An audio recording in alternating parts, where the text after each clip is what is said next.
Welcome to Wood Street in Walthamstow. I'm going to be doing some talking on the video today. I've been encouraged by some of my very few subscribers that it might be better if I talk more, so I'm going to try.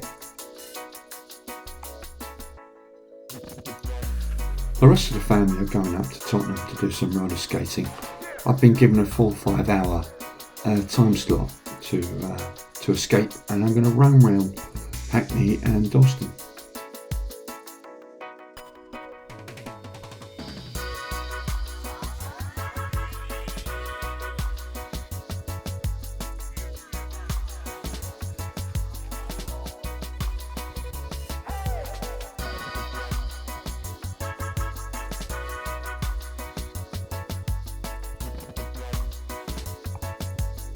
This wonderful building is known locally as the Cathedral of the East End of London.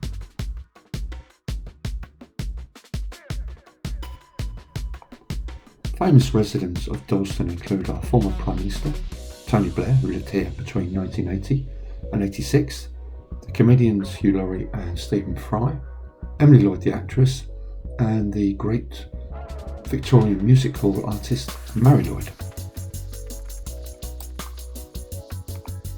We've now made our way into the famous Ridley Road market. I'm going to be trying some arty shots, which I tend to do from time to time. I hope you enjoy them.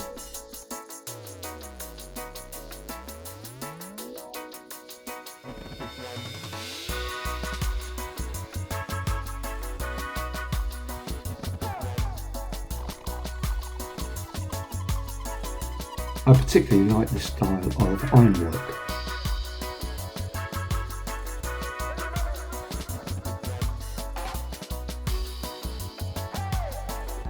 It's about 10:30, 11 o'clock on a Saturday morning. It's Saturday the 18th of March, and to be honest I thought the market would be busier, but I don't really know the market, so those who want to comment might let me know what really happens in this market.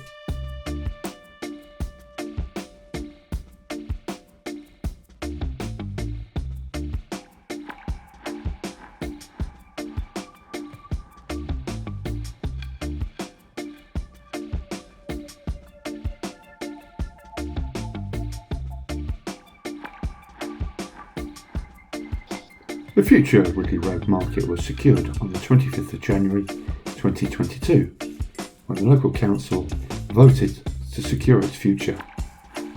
And as you walk around Dalston and Hackney, you can still see lots of signs up saying "Save Ridley Road Market."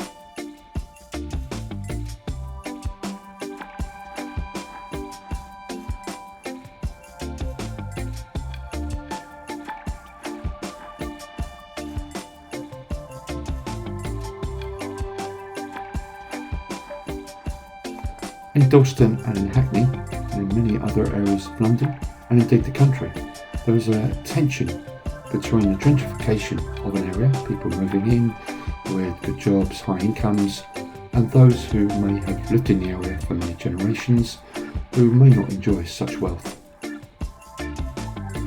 As we said, areas outside of London as well. When we visited Southwold and Aldeburgh, there's a similar tension, albeit in a very different environment.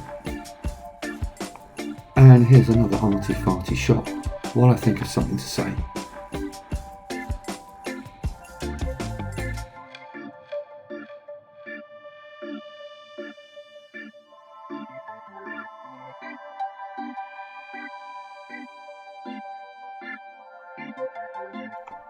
And on Ridley Road Market there's lots of wonderful exotic food stalls and clothing stores and lots of other wonderful establishments, and I hope the pictures tell the story far better than my extremely poor narrative.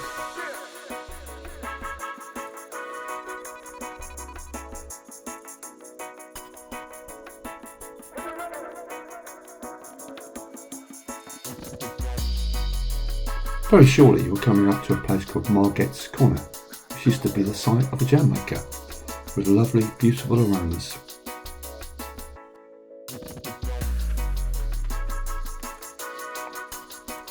For some reason I've become interested in postboxes. Maybe it's an age thing. This one is an Edward VII. It's not particularly uncommon, but I've not seen too many of those. Obviously if we could see an Edward VIII today, that would be really good. We've come across these wonderful mansions in Dalston Lane. Now I've put a lot of inscription up as to explain their history, which hopefully again will give you a lot of background information.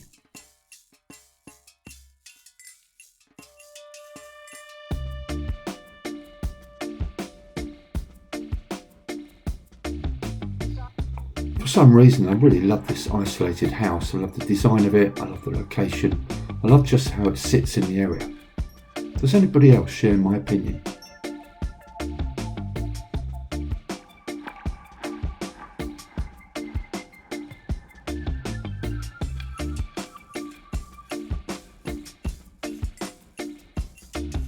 This is another great example of the wonderful, magnificent work of the Peabody Trust. We saw recent examples of it when we were in Whitecross Street Market near the Barbican and near Old Street Roundabout.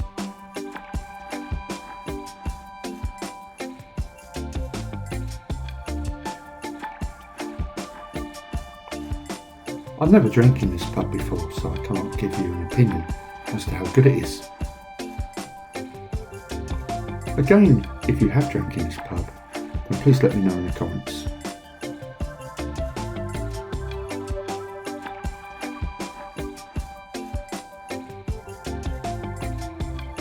I made my way into this local park and I saw a truly magnificent mural.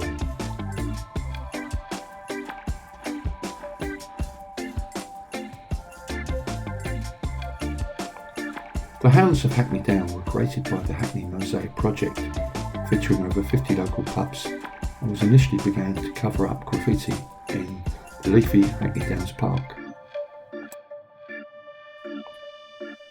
The group, comprising around 18 people, began in 2011, initially as a 6-month project connected to the London Olympics of 2012, but has since continued to add to the wall and even carried on through the pandemic.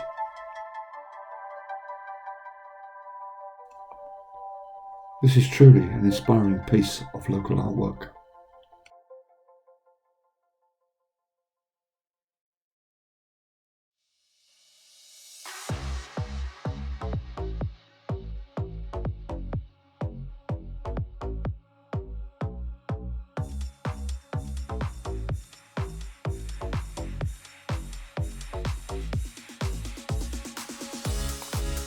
We talked about the awful events of the New Cross fire in last year's video in May 2022 when we walked through New Cross and down the Old Kent Road, and I'll be doing a separate vlog detailing the awful events of the New Cross fire.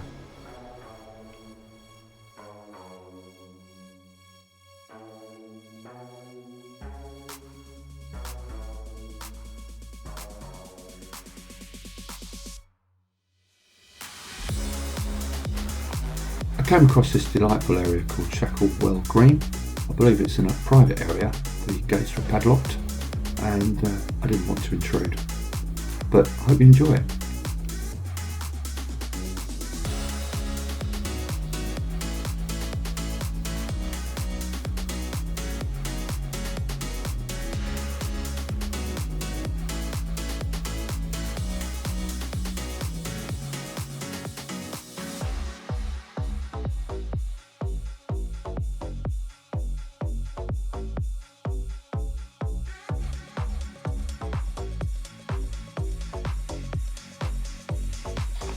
This looked a very interesting building, perhaps detailing Hackney and Dalston's industrial past.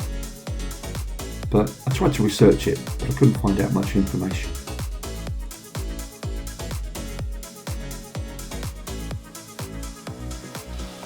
We come to another very interesting mural at the Beckers.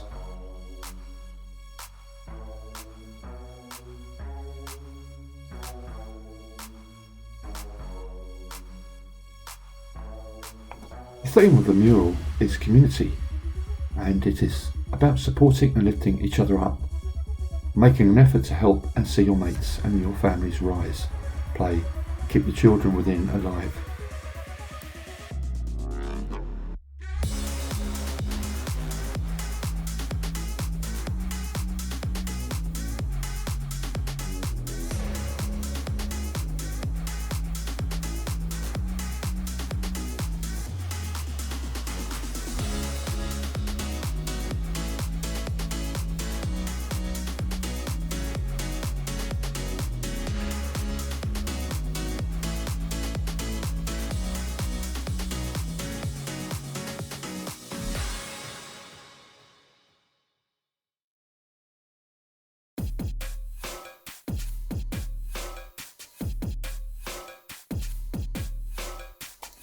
I've never been to the rear in Dalston, this Art Deco masterpiece, but I sure would like to.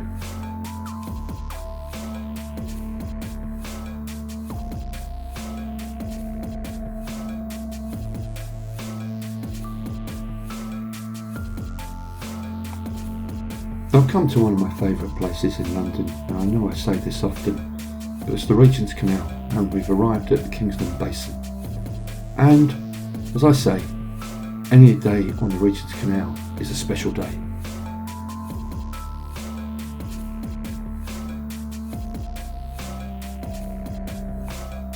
I'm walking back in the direction of Liverpool Street Station and will take the train from Liverpool Street back to Wood Street to see how the family got on roller skating.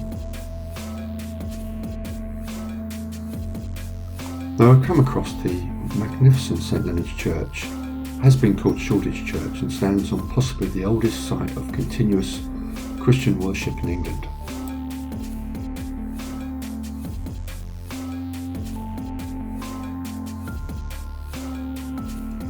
And the church is mentioned in the line, "When I grow rich, say the bells of Shoreditch," on the nursery rhyme, Oranges and Lemons. Now while I was passing Shoreditch Church, or St Leonard's Church, the church bells were going and it made an absolutely wonderful sound, far better than my narrative, but sadly I lost the film. Or possibly better than the background music, which I know some of my subscribers don't like. Again, let me know your thoughts in the comments.